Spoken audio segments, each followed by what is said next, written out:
সান্দাকফু যাওয়ার পথ এতটাই দুর্গম, খুব বড় দুর্ঘটনা থেকে রক্ষা পেলাম আমরা। আমাদের চলন্ত ল্যান্ড রোভার গাড়ির চাকা খুলে বেরিয়ে গেল, আর এক হাত দূরেই ছিল বড় খাদ। এখনও সেই ঘটনা মনে পড়লে গা শিহরিত হয়ে ওঠে।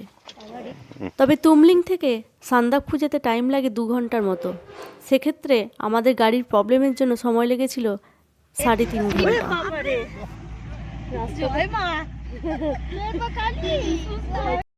আগের পর্বে আপনাদের দেখিয়েছি কিভাবে মানেভঞ্জন থেকে তুমলিং এলাম। আজকে যাচ্ছি সান্দাকফুর উদ্দেশ্যে। খুব সকাল সকাল তুমলিংয়ের হোটেলে ব্রেকফাস্ট করে বেরিয়ে পড়লাম সান্দাকফু।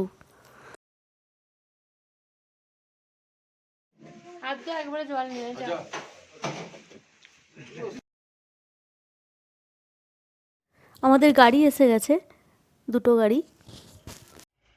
এখন আমরা রওনা দিচ্ছি সান্দাকফুর উদ্দেশ্যে। আমরা এখানে বসে আছি। যে গাড়ি দুটো মানেভঞ্জন থেকে তুমলিং নিয়ে এসেছে ওই গাড়িগুলোই যাবে তুমলিং থেকে সান্দাকফু। এই বোলেরো গাড়িটায় আমরা আছি 3 জন মেয়ে আর 3টে বাচ্চা, আর ওই গাড়িটাতে ল্যান্ড রোভারে আছে সব ছেলে কটা। আর আমার মেয়ে যেহেতু ল্যান্ড রোভারে যাওয়ার খুব ইচ্ছে, ওই জন্য ওর বাবার সাথেই বসেছে ওই গাড়িতে।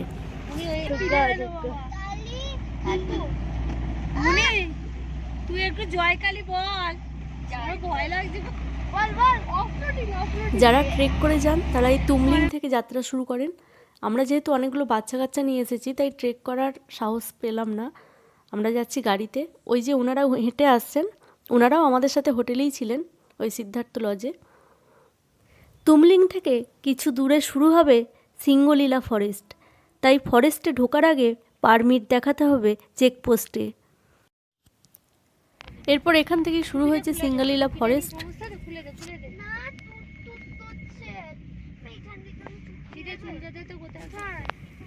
কোনো একটা আইডি প্রুফ হাতের সামনে রাখবেন, কারণ এখানেও অনেক এসএসবির ক্যাম্প আছে, সেখানে চেকিং হয়। মানেভঞ্জন থেকে গৌরীবাস 19 কিলোমিটার পাবেন পাকা রাস্তা। তারপর গৌরীবাস থেকে সান্দাকফু হচ্ছে 12 কিলোমিটার। সেখান থেকে শুরু হবে দুর্গম রাস্তা। সিঙ্গলীলা ফরেস্টের ভেতরে গা ছমছমে পরিবেশ, কোনো জনবসতি নেই, শুধুই জঙ্গল। এই রাস্তায় ল্যান্ড রোভার আর বোলেরো গাড়িগুলো চলে। তবে এই খারাপ রাস্তা বেশি দিন থাকবে না, খুব শীঘ্রই বছর 2-এর মধ্যে এই রাস্তা তৈরি হচ্ছে দেখলাম। প্রচণ্ড খারাপ রাস্তা, খুব অফরোডিং। এখানে এসে দাঁড়ালাম, তার কিছুক্ষণ পর যাব। প্রচণ্ড খারাপ রাস্তা। এখানে গাড়ির ড্রাইভারদের মধ্যে খুব একতা দেখলাম। এরা নিজেরাই মেকানিক, একে অপরের গাড়ি যদি খারাপ হয়ে যায় নিজেরাই বাগিয়ে দেয় সবাই মিলে। এইখানে আমাদের দাঁড় করিয়ে রেখে ড্রাইভার সাহেব এখন কোথায় গেছে? ওই যে আমাদের ড্রাইভার সাহেব আসছে এতক্ষণে।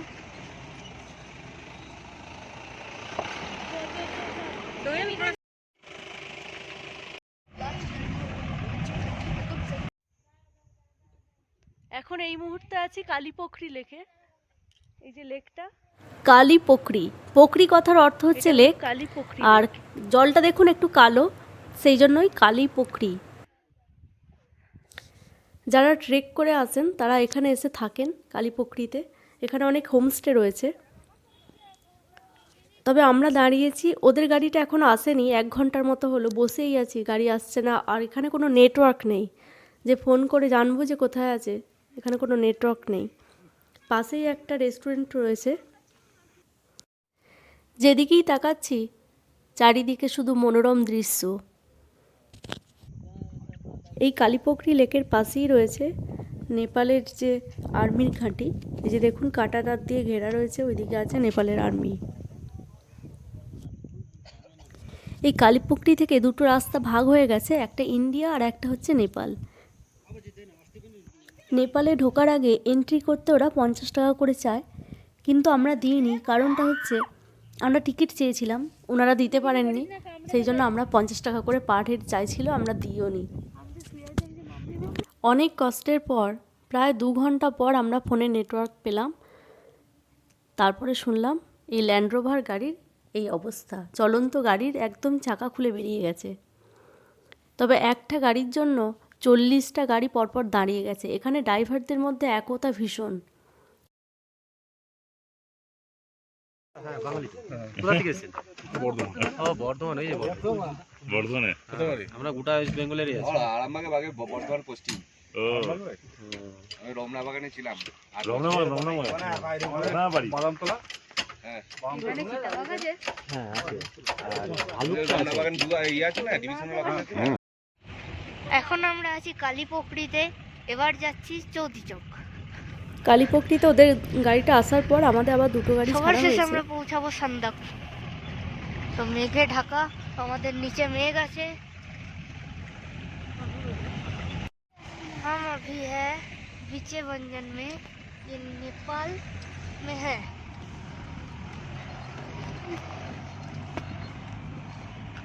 क्या हो रहा है गाड़ी में? बहुत डर लग रहा है। कैसे हो? आप कैसे हो?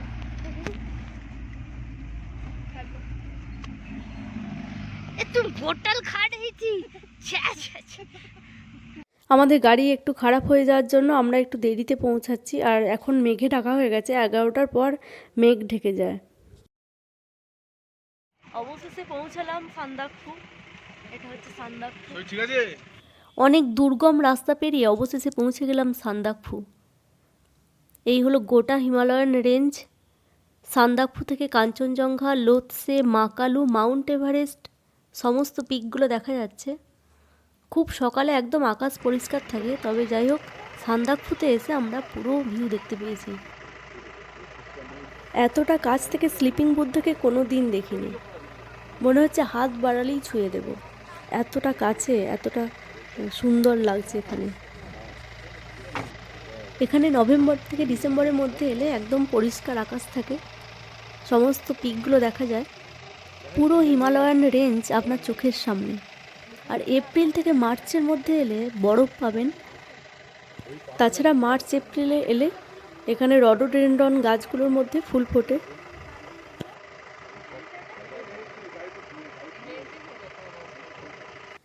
এই যে সানরাইজ হোটেল, এই সানরাইজ হোটেল থেকে এরকম ভিউ দেখা যায়। এখানে নেটওয়ার্কের প্রচণ্ড সমস্যা, তবে এয়ারটেলটা মাঝে মধ্যে টাওয়ার আসছে। তবে আপনি চাইলে এই হোটেলের রুম থেকে ওয়াইফাইয়ের মাধ্যমে বাড়িতে যোগাযোগ করতে পারেন। এই প্রসঙ্গে আরও একটা কথা বলে রাখি, এখানে কোনো এটিএম নেই, সঙ্গে ক্যাশ আনবেন। আর কনকনে ঠান্ডায় বাড়ি থেকে ফ্লাক্স নিয়ে আসবেন। অক্টোবর, নভেম্বর মাস আর ডিসেম্বর মাস করে সান্দাকফু এলে ভালো ভিউ দেখতে পাবেন। কর্পূর আনবেন সঙ্গে, আর রাখবেন কোকা 30। শ্বাসকষ্টজনিত সমস্যা দেখা দিলে এগুলো কাজে লাগবে আপনাদের। खींचले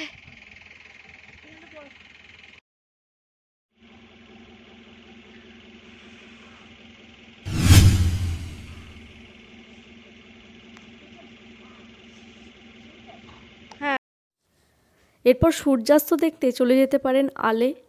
আল থেকে ভালো সূর্যাস্ত দেখা যায়।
এখন রয়েছি সানরাইজ হোটেলের উপরে, সামনেই একদম কাঞ্চনজঙ্ঘা, ওই দিকে রয়েছে মাউন্ট এভারেস্ট।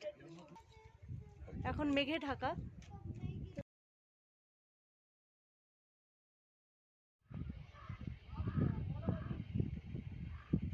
দেখুন নিমেষের মধ্যেই কেমন মেঘে ঢাকা পড়ে গেল সমস্ত পিকগুলো। এবার চলুন দুপুরের লাঞ্চটা করে নিই। জলও কত কস্টলি, ওই যে জল যাচ্ছে গাড়ি করে, ট্যাঙ্কি করে জল নিয়ে যাচ্ছে।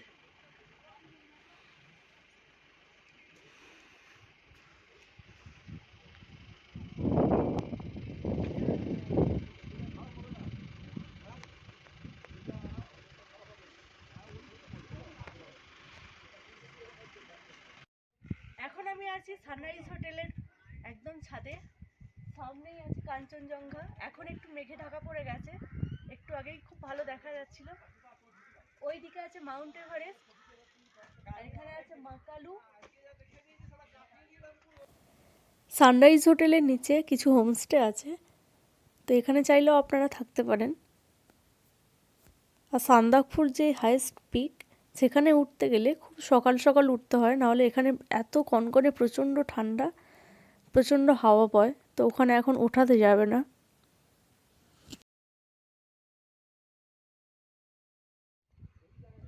ওই যে ওই চূড়াটা দেখা যাচ্ছে, ওইটা হচ্ছে এভারেস্ট। পুরো মেঘে ঢাকা পড়ে চারিদিকে রডোডেনড্রন গাছে ভর্তি। এখন ফুল নেই, তবে এপ্রিল মার্চ করে তখন ফুল হয়। আর এই হলো সানরাইজ হোটেলের রুম। আর এখানে খাবার দাবার হচ্ছে প্লেট সিস্টেম, 350 টাকা প্লেট পার হেড।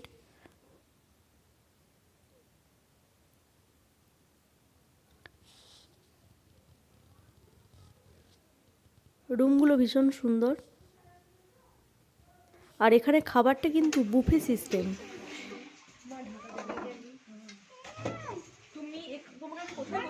350 টাকার মধ্যে ভাত, ডাল, একটা সবজি, একটা কোয়াশের তরকারি, স্যালাড, চাটনি, আলু ভাজা, আর এই আলু ভাজা, এইগুলো বুফে সিস্টেম করা আছে। আর মাংসটা দেয় 1 প্লেট। আপনার সবজি, ডাল, চাটনি যত খুশি লাগবে আপনি নিতে পারেন, কিন্তু মাংসটা 1 প্লেটই থাকে। 350 টাকার মধ্যে এটা দেয়। আর এবার চাইলে আপনি মাংস এক্সট্রা নিতে পারেন, তো সেক্ষেত্রে আপনাকে এক্সট্রা পে করতে হবে।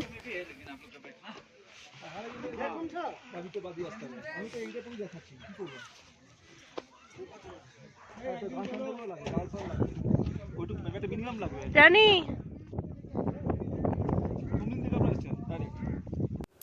এই হলো রডোডেনড্রন গাছ। দেখুন এখন ছোট ছোট ফল ধরে রয়েছে, লাল লাল ছোট ছোট লঙ্কার মতো। এখানে যেহেতু কিছু দোকানপাট নেই, আমার মেয়ে এই গাছের একটু ডাল ভেঙে নিয়ে যাচ্ছে। ওকে কিছু একটা নিয়ে যেতেই হবে। প্রথমে পাথর নিতে চাইছিল, আমি বললাম পাথরটা তো নিস না, তো ওই গাছের ডাল একটু নিয়েছে। যত বিকেল গড়াচ্ছে ততই ঠান্ডার প্রকোপ খুব বাড়ছে। আর আমরা বেরিয়ে পড়লাম সান্দাকফু থেকে তুমলিংয়ের উদ্দেশ্যে। তুমলিং হচ্ছে 12 কিলোমিটার। তুমলিংয়ে ফিরে আমাদের হোটেলে যে লাগেজ রাখা আছে সেই লাগেজপত্র নেব, এবং এই দিনই বেরিয়ে যাব মানেভঞ্জন।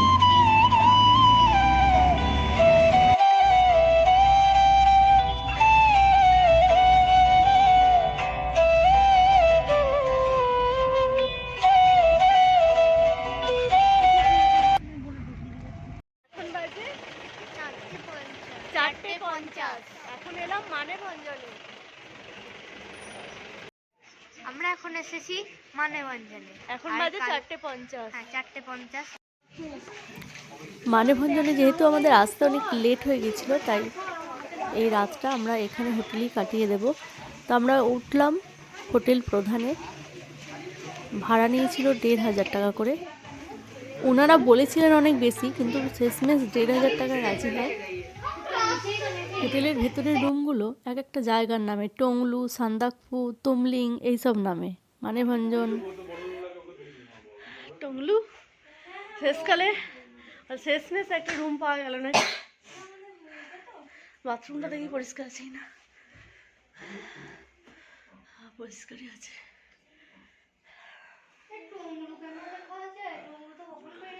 গিজার আছে, যাই হোক চানটা করা যাবে রে। গিজার না থাকলে খুব সমস্যা। 3টে রুম নেওয়া হয়েছে, 1500 টাকা করে ভাড়া এক একটা রুমের। এই হলো রুমের ভেতরের ডেকোরেশন। আজকে ইচ্ছা ছিল যে কালিম্পং ফিরে যাওয়ার, কালিম্পংয়ের কোনো গাড়ি নেই, সেই জন্য গাড়ি না পাওয়ার জন্য কোনো হোটেলও পাওয়া যাচ্ছিল না। শেষমেশ এই 3টে রুম পেয়েছি, এই একটা রুম। আমরা যা দুর্গম রাস্তা পেরিয়ে সান্দাকফু পৌঁছালাম, আমার মনে হয় আমরা যেখানে ছিলাম তুমলিং জায়গাটা, ওখান থেকে সান্দাকফুর মানে যে ভিউ দেখেছি তার থেকে তুমলিংয়ের ভিউ আরো সুন্দর ছিল, যেহেতু মেঘ ছিল না তুমলিংয়ে। এক রাত ছিলাম ওখানে। সান্দাকফুর অভিজ্ঞতা কেমন? সান্দাকফু আমি বেল্ট পরছি এই টাইমে কে তুলে তো বেল্ট পরলি বা? তোর বেল্ট আমি তুলিনি। কাটবে অবধি, ঠিক আছে আবার জিজ্ঞাসা করো ওই অবধি কাটবে। এই যে ম্যাডাম, ম্যাডাম এই যে ম্যাডাম, আপনার সান্দাকফুর অভিজ্ঞতা কেমন? ভালো, সব অনেকটা দেখা যাচ্ছিল। এইখানের তুলনায় যেমন তুমলিং আমরা দেখেছিলাম সকালে, ওর চেয়ে বেশি দেখা যাচ্ছিল, আরো ভালো দেখা যাচ্ছিল। কিন্তু যদি মেঘটা না থাকতো তাহলে অনেক ভালো দেখা যেত। রাস্তাটা কেমন দুর্গম ছিল সেটা বল। রাস্তাটা দারুণ ছিল, ঝাঁকানি ঝাঁকানি ঝাঁকানি ঝাঁকানি, আর দেখে মনে হচ্ছিল এই পড়ে গেল গাড়িটা। আর তুমলিংয়ে যা মনে হলো, তুমলিং থেকে দেখে আমার খুব ভালো লেগেছে। যদি সান্দাকফুতে যদি মেঘটা না থাকতো তাহলে ভালো লাগতো। ব্যাস, অন্য করো। এরপরে যে মানেভঞ্জনের যে বাজার, সেই বাজারটা দেখতে যাব।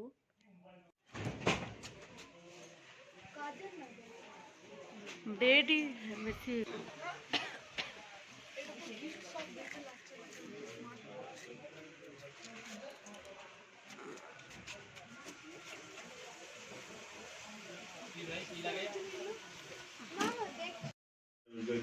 এটা হচ্ছে রিসেপশন।